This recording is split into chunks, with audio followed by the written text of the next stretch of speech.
Good morning, guys and gals. Froggy here.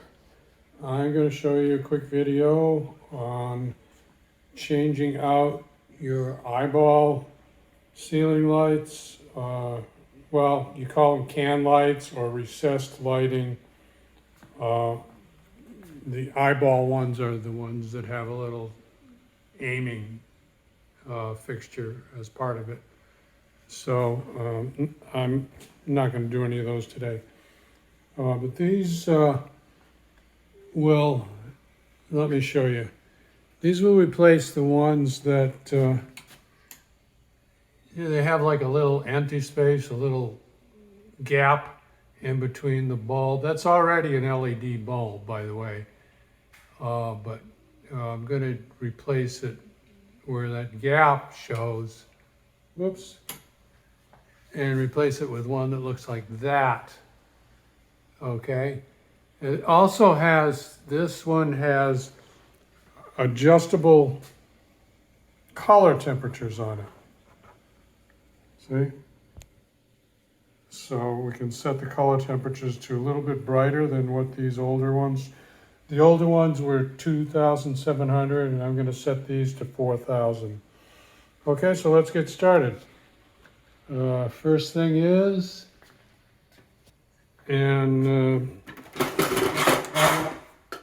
safety suggestion would be to kill the power to the circuits. I'm not going to do that because I kind of know what I'm doing. I'm not going to stick my finger in there. I'm not going to turn the switch on. When the switch is off, the power is killed to this fixture. Okay? You don't have to kill the whole circuit.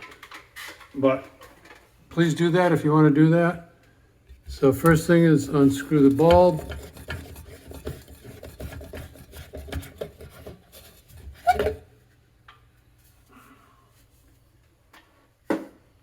Put that down.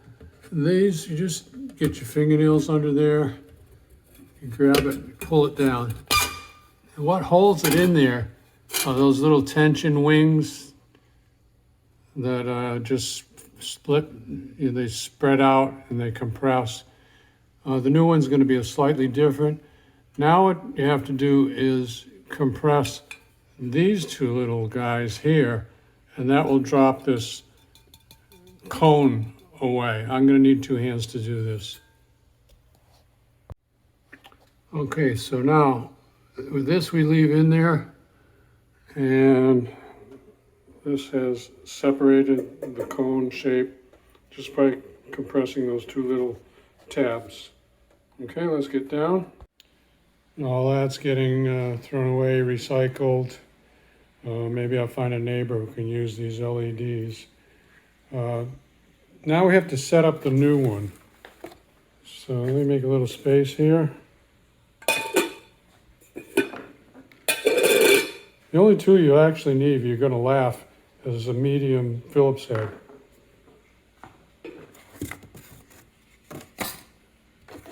These come 4 in a pack.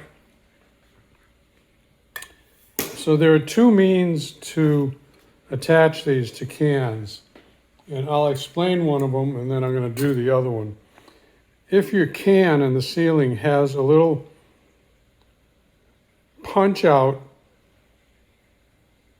what am I going to call it? It's like a punch out hook or punch out ear, a punch out piece of metal that sticks out from the side of the can, then you use these as it comes assembled. You squeeze those together, then you stick those two wires, the straight pieces where my thumb is, you stick that into the little ear that's up in the can, and then as you push the as you push the fixture up, these will expand just like that, just like I'm showing you, and it holds the fixture in there. I'm going to take these off because my cans do not have that little punch out. So I'm going to use these, which is friction, similar to what I took out. Similar to that. I'm going to need two hands. What I'm going to do, I'm going to just describe. Take your medium Phillips head, unscrew these, take it off, screw these on, and I'll show you all that. So I took those off. You're going to reuse the screw, and you put this with this end facing towards the ceiling. Well, this way, basically.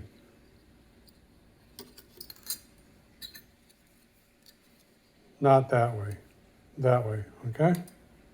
Need 2 hands? Okay, so now you can see what I've done.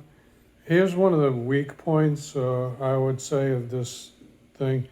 These have to be very tight, these little tiny Phillips screws. Otherwise, when you shove this in there, these 2 things are pressing up against the inside walls of the can, and this could slip and make this dimension too small. So you could use something like Loctite on those. I'm just using my strong grip to make them tight. I had 1 out of about a dozen of them slip so far, so I had to take it apart and tighten it up again, and then it was okay. That's number 1. Number 2, and they do not tell you this in the directions, this width is not going to be wide enough for a 6-inch can. You have to take and bend these like that, just about like that, and then it will have enough width to scrape up inside the can and friction fit up inside the can. That's Froggy's big tip, because they don't tell you that in the instructions. So don't do it any more than that. You're just going to make the job more difficult for yourself.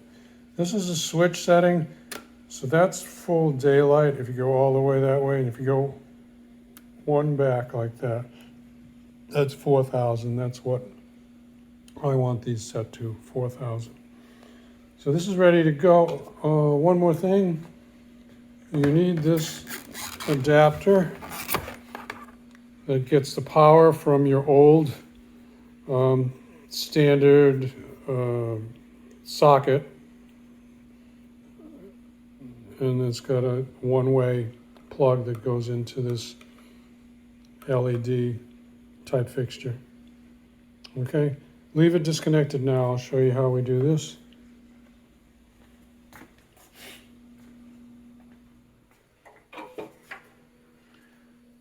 So, first we're going to screw this in to that old socket. Let me get up the ladder here. So screw that in hand tight. I like to take these little old clips and hang this up out of the way. Right there, if I can grab it. I'm looking through the lens here, so I don't know if I can grab it or not. I need to use 2 hands. I can't do it through the lens. Okay, like that. Now, before I put this up there, I want to explain some things. This is about my cans. Your cans may be different. It has a slot here and a slot there, which I'm touching. And then the whole rest of it is smooth, except, where is it? Sometimes there's a little plastic piece that's part of the can structure. This one doesn't have it actually, but you want to make sure when you're shoving up the new fixture that it doesn't hit on anything that's going to prevent it from going up flush to the ceiling. All right? Sometimes there's a little plastic bit or anything, and what you do is you can twist this a little bit and angle it around so that that white piece in the middle or those metal pieces do not hit anything when it's going up. Okay? So now I'm going to plug this together. Need 2 hands. I'm going to start it, and then I'm going to show you what it looks like when I've got it started. So the way I like to do it is to get one clip in as far as it'll go. And that one is in almost as far as it'll go. And then the other clip down low. And then I take my fingers and I press and open up this area where I've bent it, press it and shove it up, and because it has to clear this sheetrock here. And then make sure everything's clearing inside, and you push it all the way up. Okay, last thing, what I like to do is I get it up.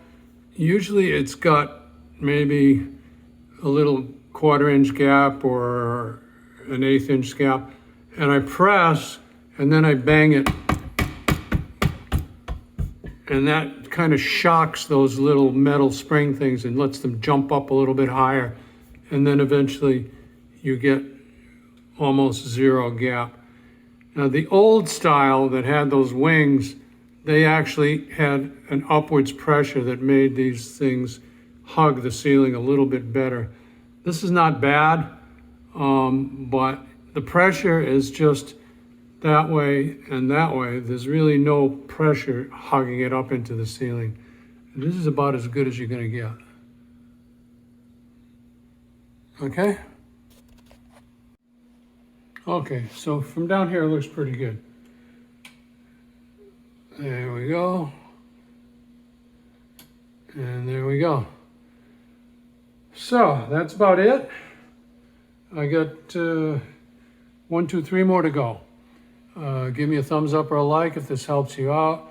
Subscribe to my channel if you want more from Froggy, do it yourself, homeowner stuff, and also a lot of car stuff, how to fix your cars. Ring the bell if you want notification. Be safe, have fun, and put some comments down below. See you later. Froggy out. Bye-bye.